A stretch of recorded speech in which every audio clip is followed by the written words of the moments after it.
Go. So this is one of my favorites. This is Hawaiian chicken katsu. Shout out to my Auntie Karen and Uncle Ike. Well, I guess now it's Auntie Karen and ex-Uncle Ike. Anyway, I learned how to make this when I lived in Hawaii 20 years ago, 25 years ago, dating myself. Auntie Karen and I used to make, well, actually, we used to drink rum and coke on the couch and watch Uncle Ike make this, but I followed along. So first thing you want to do is chicken. Any chicken that I ever make, no matter what, you soak it in garlic salt or seasoning salt and water in your refrigerator overnight. Must. It keeps it super moist and juicy and delicious. Anyway, so I've had this one brining overnight for at least 12 hours. Put it in a Ziploc bag. Take something heavy, like a wine bottle or a rolling pin, and just beat the hell out of it. Beat it till it's flat. You want it to be really even. And there's thick spots, so that it cooks evenly. All right, that looks good. I've got my oil preheated to 350 degrees. I'm using a cast iron. You can use a frying pan or really whatever. All right, that looks pretty good. So first thing you do, I've got a 1/4 cup of all-purpose flour. We're gonna put about a tablespoon of granulated garlic or garlic powder, just not garlic salt. Too much salt is bad. Stir that around a little bit. And a little bit of black pepper in it. Perfect.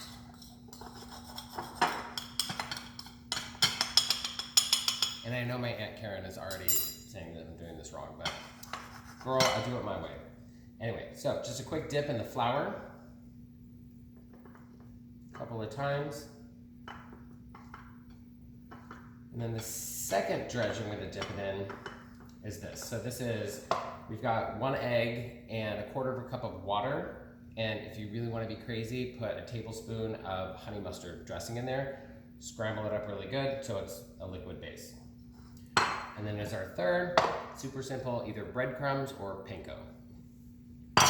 So now that this is dredged in my flour, get rid of that. Drop it into the egg. This you just want to quickly dip. Basically, you're making glue, and the glue holds the panko or breadcrumbs on. So flour plus egg equals sticky, disgusting mess. All right. So toss this in your breadcrumbs. You want to get as many on there as possible. Pack them in there. Don't worry about getting your fingers dirty. Your fingers are your best tool in the kitchen. And this is again one of those like seriously a 10-minute meal. Really, really delicious. Not healthy, but delicious. We'll make some healthy ones soon. Pack everything in there really good. You don't want any part of the chicken exposed without breadcrumbs on it because everybody knows the tastiest part of anything fried is the bread.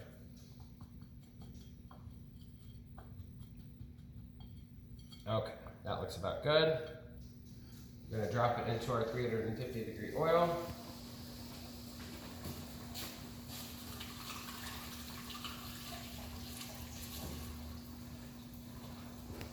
It's gonna need about 3.5 to 4 minutes. So while that's cooking, we'll make our sauce. The sauce is the most important part of this entire dish.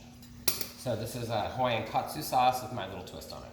So I have about 1/4 cup of Worcestershire sauce. Equal parts ketchup. A teaspoon of sugar, white sugar.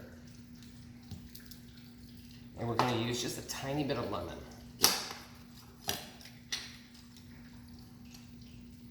Just like 1/4 teaspoon. There you go, 1/2 teaspoon.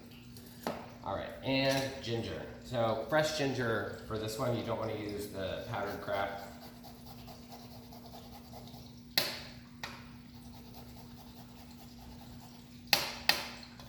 Perfect, so about 1/4 teaspoon. Some black pepper. And a pinch of garlic salt. Stir this up. It should get a little bit thick. That's the way you want it.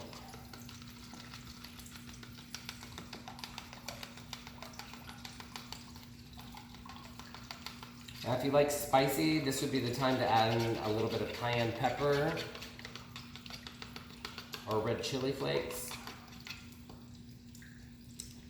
Perfect, so good.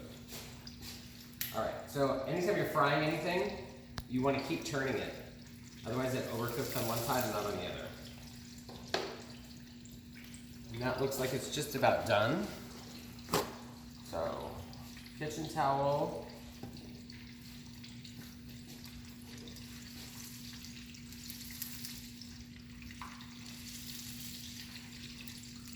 "30 seconds or so.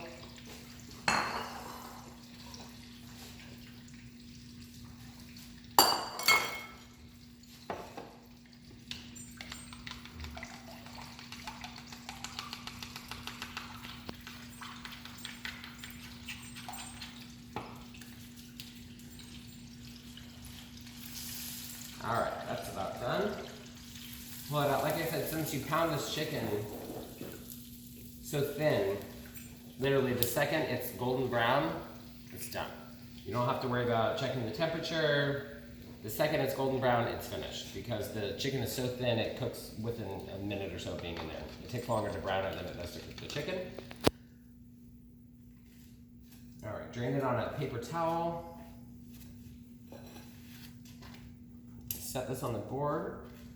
I'm gonna just chop it longwise. So this is traditionally served with rice in Hawaii, but I figured there's enough carbs. As you can see, it's done to perfection. It's white, it's crispy. It's freaking delicious.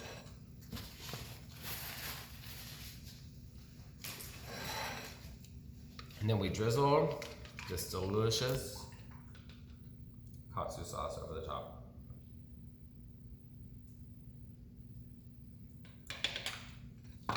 And that, my friends, is Hawaiian chicken katsu. Delicious, crowd pleaser, absolutely amazing.